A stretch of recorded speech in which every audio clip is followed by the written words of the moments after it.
Chapter 3, Facility 0. Facility 0, offline. Federation Year 2417. Alistair Brookes' story. 48 hours until Facility 0 comes online. Professor Alistair Brookes stares at the framed photos on his desk as he sips his morning coffee. His wife and 2 daughters. He's surprised at having been apart from them for just over 2 years, and he misses them dearly. But 2 years is not so long, really. Not nearly as long as some soldiers might be apart from their families. 5 years for some of them. So, he's lucky in that regard, and in just a few short days, his life's work will be complete. The facility he's been working on has now been moved into this sector of space, and is ready to be placed above this particular black hole, one of the closest to Earth, very convenient in that respect and pretty small compared to others. Looking at the time, he realizes that he must get going, or the commander will not be happy with more delays. Delays the professor thinks he's managed to track down and fix. Odd, really. All the preliminary system tests showed everything in the green, but as soon as he started to get the system ready to go online near the black hole in question, the station began to experience power fluctuations. Okay, it was the first time he had managed to draw power from a black hole itself, so there were bound to be issues, but the simulation all checked out. Only now it's starting to look like his equations are off, not by a significant amount, but enough for the systems to have a deficit of power to run all the systems, hence the power fluctuations. Possibly this would not be happening if the station were a little smaller, but it is far too late to change that now. 10 years to build and move the station into position, and at the cost of tens of trillions of credits. It could have been a little quicker and maybe a little cheaper, but they had to keep the station off the official books. You can't really have a super-secret detention center as the top news story. This had to be kept quiet. The best tactic is one that no one outside of the circle of trust knows about. Otherwise, the system can be undermined and weakened. Besides, there would be plenty of protest groups out there that could cause a lot of trouble. Anyway, he's here now, and in 2 days he will be heading back to his beloved family. The intercom buzzes, and Professor Brookes' assistant's slight, shrill voice is heard. "The commander and the VIPs have arrived, Professor. I've taken them into the observation lounge." "Thank you, Emily. I will be along shortly," replies the professor. Then, taking a deep breath and thinking, "It's now or never," he sets his empty cup on the desk and pats himself down, ensuring he's neat and tidy before heading off for the meeting. Walking briskly into the observation center of the command ship, he greets its occupants with a welcoming smile. "Good morning, Commander. Esteemed ladies and gentlemen, thank you so much for being here today, and I hope you will be very happy with what your money has helped build and develop. In just a few days, the new facility will be online and receiving the first of its new inmates. Unluckily for them, it will be a one-way trip." He motions the assembled guests to turn towards the observation windows, which are all currently sealed shut. "I'm proud to announce that Facility 0 will be online in just over 48 hours. Commander, if you would please do the honors." With a flick of a switch, the observation shutters slide open, revealing the majestic sight of the black hole, or rather, the absence of anything but a glimmering circle of nothingness surrounded by a sea of stars. Seemingly, floating above it is Facility 0, a circular space station that resembles a giant cylinder, with no apparent windows or hatches, docks or entry ports. What you see before you is hopefully the first of many. I believe it is theoretically possible to install 2 or 3 other installations simultaneously, but we are still in the early stages of this development. Only time will tell. But as they say, this is all relative, he says with a grin. The last comment is received with a mixed reaction of amusement and confusion. This fact is not missed by Brookes as he continues his speech. As the facility reaches each occupier threshold, the station requires more energy and is dropped closer to the black hole. This reaction, in turn, increases the amount of energy the facility can generate from the black hole itself. Brookes pauses momentarily, allowing his audience to keep up. In layman's terms, the facility acts as the core of a giant electromotor, and the black hole is the casing. This means that once online, the station will produce all the power it requires and will be completely self-sustaining. Pausing once more, he realizes he's lost the majority of his guests, who are here mainly for the free drinks and the chance of seeing a black hole up close. He gets the "end it now" nod from the commander. Taking another breath, he continues.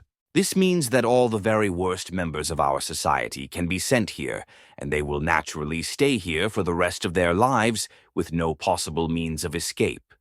This is the end of the first part of our introductory talk, and I've just been informed that you are now free to wander and take in the breathtaking views of the facility. You are welcome to ask any questions you may have. Thank you for listening, and please enjoy the rest of your visit. The professor concludes his speech, receiving a mixed response. He looks toward the commander and receives a "well done" nod and smile, just before the commander vanishes from sight, surrounded by a sudden rush of guests. Taking a drink from a passing waiter, Brookes heads over to the viewing area, the sight, as always, taking his breath away. He takes readings from his handheld monitoring device and ticks off the various tasks requiring to be resolved before the station is dropped down to its online position. Happy with the current status, he looks up as one of his guests stops beside him. It's very impressive, Professor. The new arrival says as he holds out his hand to shake. Brookes turns slightly, taking his hand, and as they shake, he realizes the man before him is Martin Connor, one of the biggest shareholders of this endeavor. Thank you. I would say this is the culmination of my life's work. Anything less would be disappointing. I was trying to reach impressive, but what would be amazing is having 4 of these online at this single location. Now, that would be truly a remarkable sight, don't you think? Brookes replies, looking at Martin Connor and then back at the station. Oh, hang on there, Professor. Let's get this one working first. Martin Connor replies and then laughs. I said it's impressive. Not that I have unlimited money, patience, and resources.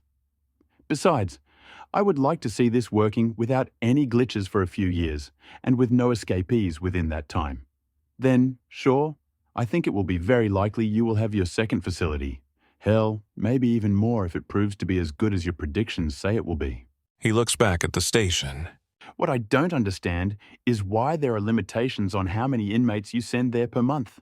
Well, it's a little complicated, but it's all down to the time dilation between the staging area and the facility itself. This black hole is relatively small, so the time differences will be about 30 days here for 1 day at the facility. If you were to send too many prisoners at once, you would quickly overwhelm the station and everything would come crashing down. Let me explain it further. Martin Connor nods slowly, starting to comprehend the complexity of the situation.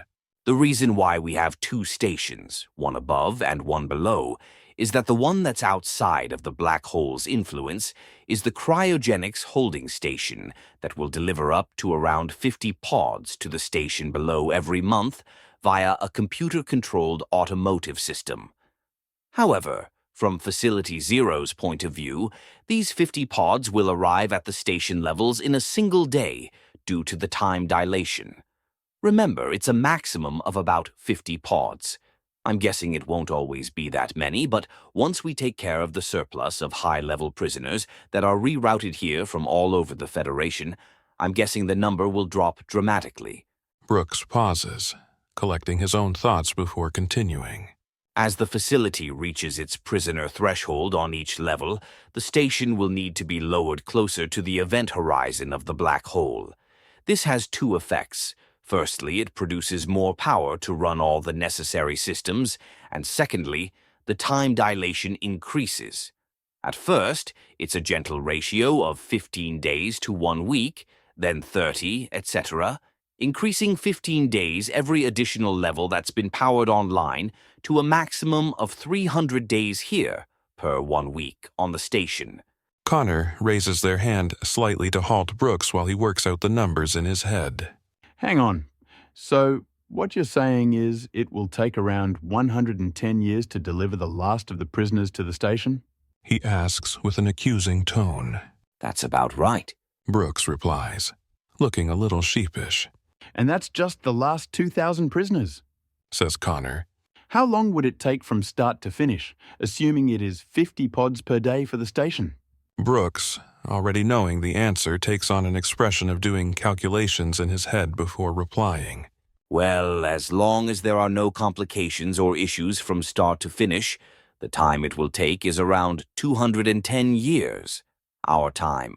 210 years? And this can't be decreased? Martin Connor repeats, sounding surprised. Not really, no, but as you know, the cryogenic station makes the transition from court trial to the facility almost seamless to the inmate. As far as they know, they arrive at court, they are tried and then moved to the holding cells, and then from there to the shuttle, which is their own personal pod. Then they are placed into cryostasis and fed dream time, and woken up as they arrive at the facility. Technically, we don't really need volunteers to help run the station, but it's helpful to have some non-convicted prisoners to oversee the running of the place, as long as they realize there is no way out once they enter. As you put it that way, it's pretty ingenious. What about the cryogenic station? Won't it become obsolete once the station is filled up? No, the cryo station can be used just as a staging area for any other facility that is installed here, or even as an overflow station. Plus, its secondary purpose is to send supplies down to the facility via the pods. When a pod is launched, it has only a very limited maneuvering and deceleration ability. However, it is just enough to get it to the station's central spine, where it docks and is lowered down to the level that the inmate will be assigned to. The pod is then taken down to the lower level and dismantled for its various core components, plus the various items stored within. Food, water, air scrubbers, and other spare parts, etc. Brookes finishes with a smug smile. Well, that I can appreciate. Very clever design. But why this size? Why not bigger? Saves on making others later. The one question that Brookes had hoped would not be asked. Good point, but one that is rather complex to explain fully. Firstly, the two simple reasons are that if the station was larger, the self-sustaining power we gain from being near the black hole would need to be closer, and being closer would mean a more extreme time dilation. The result being the cryo station might have to deliver 50 inmates per year rather than per month. The second issue is the station's stabilizing modules. These modules, using a specialized mixture of tractor beams and anti-gravity technologies, have a twofold purpose. Firstly, they lower the station toward the black hole and hold it there, and secondly, they reduce the gravitational effects on the occupants of the facility. This stops the occupants from being crushed to death and allows near-Earth-like gravitational effects on the inmates. So, if the station were bigger, these modules would not be able to cope with the power requirements, and if the modules were built with more power, this, in turn, could possibly give the inmates a system vulnerability that could be exploited. Brookes replies. He looks down at his handheld, realizing that it's almost time to end the status update conference for the various major stockholders. Looks like we are almost out of time. Maybe time for one more question if you have anything. Having listened intensely to everything that Brookes has been saying, Martin Connor thinks for a moment before answering. I think you have covered almost everything, but there is one thing still bothering me. Ask away, and I'll try and answer the best I can. Okay then, you're obviously very confident that this facility is inescapable, but considering the thousands of pods sent down to the station for them, what exactly is stopping the inmates from taking over the station, modifying a pod, and flying back out? Brookes ponders the question for only a moment before responding. As I mentioned before, the pods are broken down into various components. However, I didn't mention that the pod's fuel cannot be replicated, and the fuel left over after it reaches the facility is burned off by the time the pod docks. Also, the thrusters on the pods are a fragile system, and even if the smartest man in the world could jury-rig something, there would never be enough thrust to take the pod back out of the effects of the black hole. Next, the power generated by the black hole is only enough to power the station. If they want more, they need to lower the station closer to the event horizon, thus needing even more power to break free from the gravitational effects. Brooks pauses for a moment before he continues. Then, even if the inmates somehow managed to gain remote access into the other computer system, controlling the stabilization modules and tried to raise the station, these modules would shut down one by one. This shutdown process is carried out slowly, giving the prisoners a chance to stop, and if it's ignored, then the whole station is dropped into the black hole. Lastly, if any prisoner somehow escapes from his or her assigned area, then the system will automatically ignore any subsequent request and send tracking data to security. This effectively traps the prisoner, who will be collected by security. If an area of the station is compromised, even if it's an entire level, it can be isolated and ejected from the rest of the station. Matt and Connor listens and nods as Brooks finishes his explanation. Sadly, that is all the time I have left. I hope I have relieved any fears and answered all your worries. Thank you, Professor. I think you have answered most of them. But I still have concerns. Every system has flaws.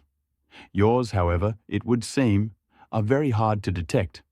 But I'm satisfied that you have designed and built a remarkable system, one that in time will prove you right and me wrong. I really have had a fascinating time. Will I see you on the tour of the station later? Professor Brooks smiles. Sadly, no. I have a few things to resolve before the station is brought online and lowered down into its position, but I hope you will enjoy the tour. They shake hands, and Martin Connor leaves and rejoins the others just in time as the group and the commander leave the observation center. Looking back at the station and then down at a blinking red light on his handheld, Brooks notices another power warning light and starts running more diagnostics. It looks like it's going to be another long day. 26 hours until Facility Zero comes online. Waking up from the sound of the alarm and the clock flashing 0500 hours. Almost mockingly, or is that just the lack of sleep? Brooks slips out of bed, knowing that he's only got into it a few hours earlier. But some sleep is better than none, and making mathematical errors at this late stage of the installation could be catastrophic. Rest is a must, even if it is only for a short time. There will always be more time to sleep later. With a quick shower, some food, and a strong coffee, he feels good to go. In fact, he feels amazing and re-energized. Now, if only the major refit he ordered after tracking down the power fluctuation had been completed, he could really get to town on the other issues that had been driving him mad. Leaving his room, he heads down to his lab, the sound of the computers readying him for the next 24 hours. This is going to succeed. His life's work just over 1 day away from being complete. Reading the latest update logs, Brooks ticks off all the required changes and implementations that he had ordered, feeling positively over the moon when he reads the last line regarding the power induction line refit. It has been completed, and power levels are now nominal, with no sign of the previous fluctuations. In time, the station will finally be online. Spending the next hour organizing cleanup crews to various areas of the station, Brooks readies himself for the commander's 0600 hours daily brief. Arriving at the commander's office, Brooks knocks, and he hears the commander's voice. Enter. Good morning, Commander. Brooks says, closing the door behind him. The commander is still looking pretty good for a man in his late 50s, still handsome and fit, but he's determined, wanting his very last project to be completed without a hitch, his retirement project, as he keeps telling Brooks. Very good, thank you, Professor. So, how's my baby? What is the current situation? Commander Taylor asks. Well, Commander, the updates are looking good. The power fluctuations have been resolved at last. Cleanup crews are currently inbound and will start clearing out the preparation equipment. Shuttles will be shipping over the stores, enough food and water supplements for at least 5 years. Half of that will be set aside as emergency stores, and the rest will be topped up with each month's intake of inmates. Good work, Professor. What's next after that? Then we start final system checks that will take about 12 hours. The shuttles and cleanup crews will take about 6 hours, and there are a further 4 hours to drop the station into position. This leaves us 3 hours for last-minute updates and to set up the wake-up protocols for the cryo station in preparation for our first 50 guests. Brookes answers. Excellent. Really very excellent work. But you missed out on the final task, a tradition and one that will now be my last. When this project is complete, I'll be retiring, and this will be the crowning achievement of my career. Professor, well done, and congratulations. The commander reaches down to his desk and picks up his prized silver cigar box, presented to him over 30 years ago after he defeated a notorious pirate who was causing havoc around the Sol system. Opening the box, he offers a cigar to the professor and then takes one himself. Then, putting the box back down on his desk, he picks up his lighter and cigar clipper. This is the tradition I talk about, Professor. A fine cigar. The better quality ones need to be cut. Unfortunately, I only have a few of these left now due to them being rather hard to come by. Of course, being illegal does not help, but I would like to consider this one of the perks of the job. Commander Taylor says, then reaches over and cuts the end off of the professor's cigar, and then his own perfectly. Putting the cutter back down, and then motioning to the professor, he raises his lighter, lighting the professor's cigar. The professor takes a few puffs, and the cigar brightens and crackles softly. After lighting his own cigar, the commander places the lighter back down and takes a few more puffs of his cigar, savoring the taste. The commander then places 2 fine glasses down on his desk and pours a generous amount of a rich, golden liquid into both. He sets down the bottle before picking up both glasses and handing one to the professor. 100-year-old Martian brandy. It's extremely rare, but I was lucky enough to come across a bottle a few years back. I only bring it out for special occasions, this being one of them. Commander Taylor says, raising his glass.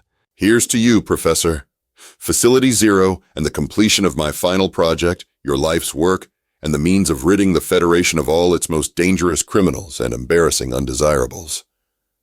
To Facility Zero. Facility Zero, repeats Brookes. The commander and the professor both take a sip of their drinks.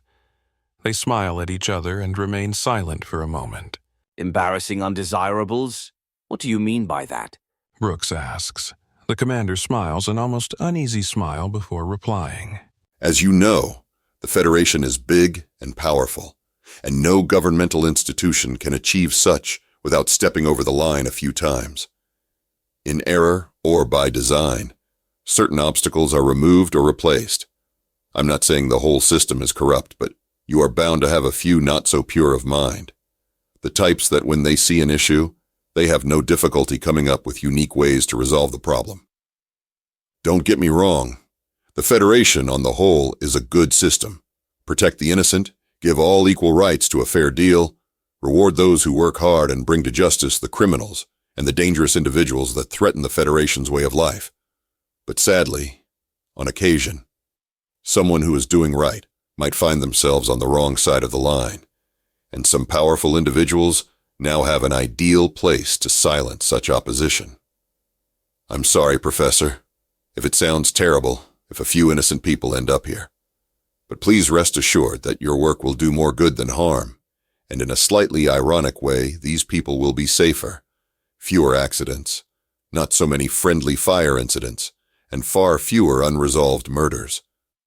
The Federation has far more positive effects than negative ones, and you can also take heart that even these will be reduced in time, and the few bad eggs might even end up experiencing your wonderful achievement firsthand. Come now, drink your wonderful drink, smoke your wonderful cigar, and feel proud in your work.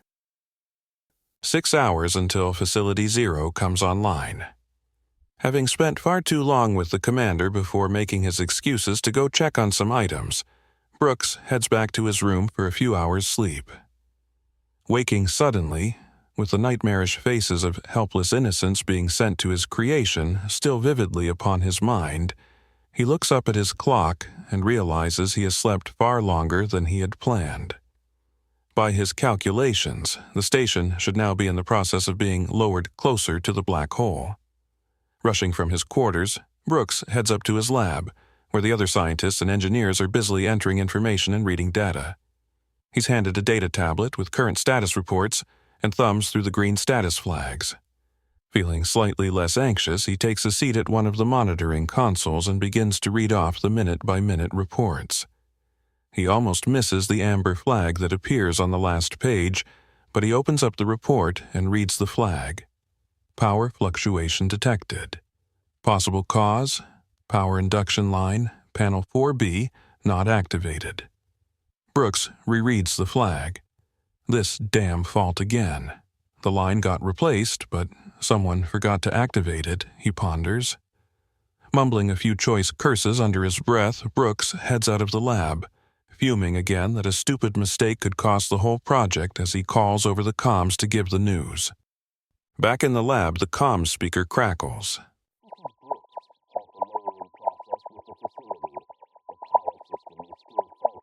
Before the speaker sparks and stops altogether. Heads turn toward the comms unit with looks of concern and confusion. An engineer tech heads over to fix it, but no one understands the message, and the positioning procedure continues on. Moments later, Brookes docks at the temporary maintenance bay and heads down to the facility's engineering level. This should only take a few minutes. He arrives at panel 4B, and the sight of the panel hanging loose makes Brookes feel nervous. These panels are meant to be secured with bolts that can only be removed with a special tool. Opening the panel fully, he reaches in and pulls down hard on the lever. The red indicator light turns to green as the mechanism locks into place. He closes the panel and uses a specialized tool to secure it, the idea being that once the station is online, there is no way to gain access to these panels without this tool. Brookes then starts to head back to the docks and checks the time on his handheld, stopping dead as he looks at the facility's status monitor in disbelief. Facility 0 online. Brookes slowly realized what must have happened. The trip that seemed to him to take only a few minutes most likely took him the better part of a few hours from the relative standpoint of others away from the black hole. And if the time dilation is this bad, that can only mean one thing. The station was still being lowered into position as he docked. He'd have to figure out later why his orders were ignored or misunderstood. His top priority must be to get back to the dock. He tells the computer his desired destination, and the corridor opens up before him. Wasting no more time, he heads off down the corridor. Brookes realizes the inevitable outcome to his situation just as the path opens up into the main dining hall, set up as the primary destination if the desired destination becomes unavailable en route. Entering the hall, Brookes scans the room, his eyes being almost drawn to a lone figure. A look of incomprehension covers Brooks's face. The lone figure smiles and stands up just as Brookes enters the room. It's such an honor to meet you, Professor. Welcome to Facility 0. You can call me Samuel. You might be surprised to know that I have been here alone for quite some time, and I've been looking forward to this moment, Samuel says, introducing Professor Brookes to his own facility while the first pods arrive with their new guests. End of Chapter 3.